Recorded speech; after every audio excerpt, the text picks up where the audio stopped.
Berita tersebut sebetulnya sudah diterbitkan agak lama, sudah terbit sejak bulan Januari tahun 2022. Tapi memang kabar ini kurang digaungkan oleh media-media di Indonesia. Berita tersebut diterbitkan oleh sebuah media Israel, yakni The Jerusalem Post. Alamat situsnya jpost.com. Buat lebih memahami konteks dari berita penting ini, kita harus bahas dulu soal The Jerusalem Post-nya. Media ini adalah surat kabar berbahasa Inggris tertua di Israel.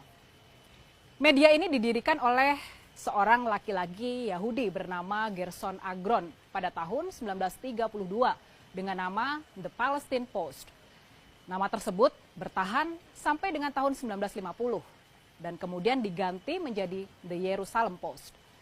Sampai sekarang media ini bisa dianggap sebagai media berbahasa Inggris paling berpengaruh di Israel. Jadi The Jerusalem Post ini bukan media kaleng-kaleng ya.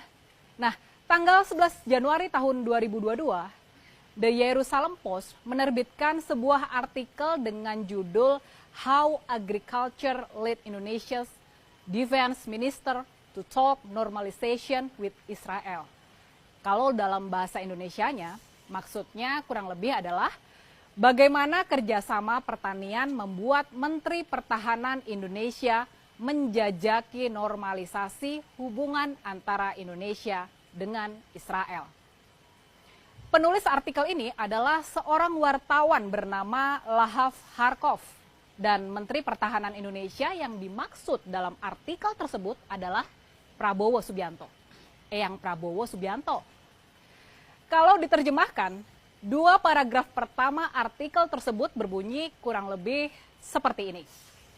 Kerjasama pertanian telah memainkan peran besar dalam mendekatkan hubungan di antara Israel dan Indonesia baru-baru ini.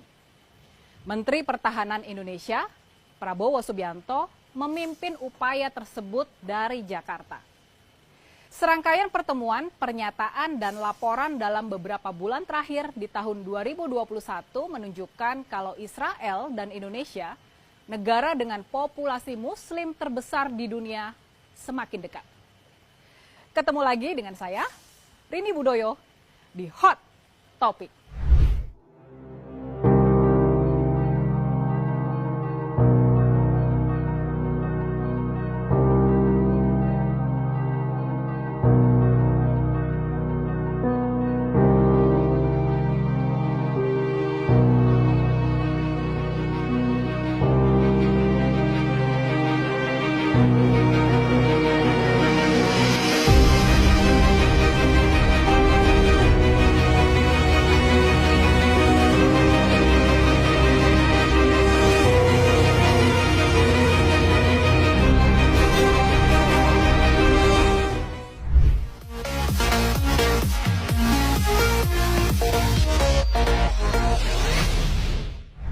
Dalam artikel The Jerusalem Post ini juga dituliskan pernyataan yang kurang lebih seperti ini. Prabowo Subianto bertemu dengan penasihat keamanan nasional Eyal Hulata pada sebuah konferensi di Manama di bulan November lalu. Dia juga terlihat berbicara dengan kuasa usaha Israel di Bahrain, Itai Takner, pada acara yang sama. Setelah foto pertemuan tersebut muncul di media, pihak Prabowo Subianto mengeluarkan pernyataan yang menyatakan bahwa dirinya tidak dilarang berbicara dengan pejabat Israel jika hal tersebut demi kepentingan nasional. Masih menurut The Jerusalem Post, Eyang Prabowo sebetulnya sudah menjalin kerjasama dengan Israel sejak beberapa bulan sebelumnya dalam bidang pertanian dan ketahanan pangan.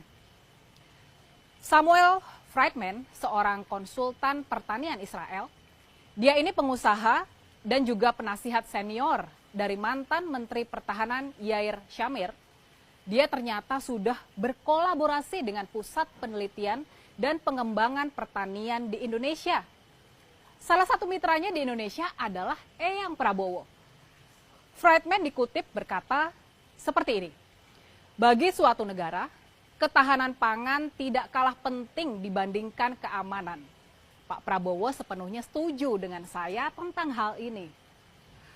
Friedman juga berkata, kalau dia tahu ada pembicaraan tentang normalisasi hubungan antara Israel dan Indonesia, tapi dia tidak terlibat dalam urusan politiknya. Nah, sekarang gimana tanggapan kalian setelah tahu isi dari pemberitaan media Israel ini? Apa pendapat kalian tentang Eyang Prabowo? Pastinya nih, kita semua setuju kalau Eyang Prabowo harus menjelaskan sikap dia yang sebenarnya soal masalah Israel dan Palestina ini. Apakah kalau dia ternyata bisa menjadi presiden kelak, apakah Indonesia benar-benar bakal membuka hubungan diplomatik dengan Israel? Apakah kita bakal punya kedutaan besar di Israel? Waktu ditanya para wartawan soal apakah dia sebagai Menteri Pertahanan bakal ikut memboikot produk-produk Israel, ini mengingat militer kita menggunakan beberapa produk berlisensi Israel, Eyang Prabowo tampak menghindar memberikan jawaban yang tegas. Dia mengacu ke pernyataan Presiden Jokowi kalau perjuangan Indonesia sudah jelas. Tapi Eyang kemudian ngeles dengan bilang kalau kita tetap harus memikirkan kepentingan dan kebutuhan Indonesia. Kalau kalian mau lihat pernyataan Eyang Prabowo soal hal ini, tonton video ini sampai akhir deh. Jadi gimana sebetulnya sikap Eyang Prabowo soal isu Israel dan Palestina ini? Benarkah Eyang Prabowo pro-Israel? Kalau menurut The Jerusalem Post, mereka menjelaskannya seperti ini. Eyang Prabowo sudah mengumumkan di bulan Oktober tahun 2021 soal rencananya buat mencalonkan diri sebagai calon presiden di Pilpres tahun 2024. Nah, terkait dengan hal ini, sama seperti banyak pemimpin negara-negara Arab dan Muslim lainnya yang berupaya buat bisa membuka hubungan dengan Israel, Eyang Prabowo juga memandang sikap terhadap Israel sebagai bagian penting dalam menjalin hubungan yang lebih baik dengan Amerika Serikat. Oke, itulah tadi hasil liputan salah satu media ternama di Israel, yakni The Jerusalem Post. Soal peran Eyang Prabowo dalam pembicaraan soal pembukaan hubungan diplomatik di antara Indonesia dan Israel. Nah, pertanyaannya sekarang, ini pertanyaan pentingnya. Pertanyaannya, apakah kalau memang benar manuver Eyang Prabowo ini sudah atas sepengetahuan dan persetujuan dari Presiden Jokowi? Nah, gimana menurut kalian? Kalau cerita Israel gimana Pak? Boykot. Kan sekarang ini ada gerakan solidaritas Palestina Pak yang dan memboikot Israel. Produk-produk dan teknologi Israel. Indonesia kan sekarang menggunakan beberapa teknologi yang lisensinya dari Israel. Apakah kita juga akan bersolidaritas dengan gerakan itu juga Pak untuk mendukung gerakan kemerdekaan di Palestina? Kan perjuangan kita sudah jelas. Presiden sudah ngomong, perjuangan kita ya, hanya kita juga akan memikirkan kepentingan dan kebutuhan kita. Artinya rencana membuka boykot juga Pak ya? Terima kasih Pak. Terima kasih Mbak.